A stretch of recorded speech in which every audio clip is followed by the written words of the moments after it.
হে যারা আমাদেরকে বলো যে আমরা পেট্রোডলারের গোলাম, যারা বলো যে আমরা সরকারের গোলাম, যারা বলো যে আমরা সৌদির রিয়াল খাই, তারা কান খুলে শুনে নাও, আল্লাহর কসম কোনোদিন যদি এমন রাষ্ট্রনেতা আসে যে সালাহুদ্দিন আইয়ুবীর মতো, জাহির পারভেজ খানের মতো জিহাদের ডাক দিবে, সেই দিন আহলে হাদিসের বাচ্চারাই জিহাদের সামনের কাতারে থাকবে।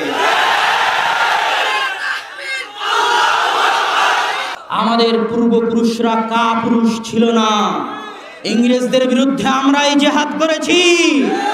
ইতিহাস খুলে দেখো, শাহ ইসমাইল শহীদ রাফুল আদাইন করতেন, বই লিখেছেন রাফুল আদাইনের পক্ষে। শাহ ইসমাইল শহীদ আহলে হাদিস ছিলেন, মাওলানা এনায়েত আলী, মাওলানা বেনায়েত আলী আহলে হাদিস ছিলেন।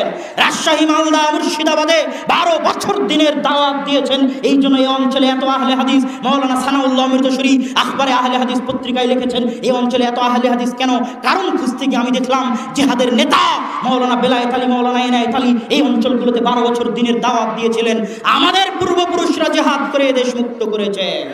কোনদিন যদি জিহাদের প্রয়োজন পড়ে তোমরা গর্তে লুকিয়ে থাকবে, আমরাই বীরের মতো জিহাদ করবো ইনশাআল্লাহ।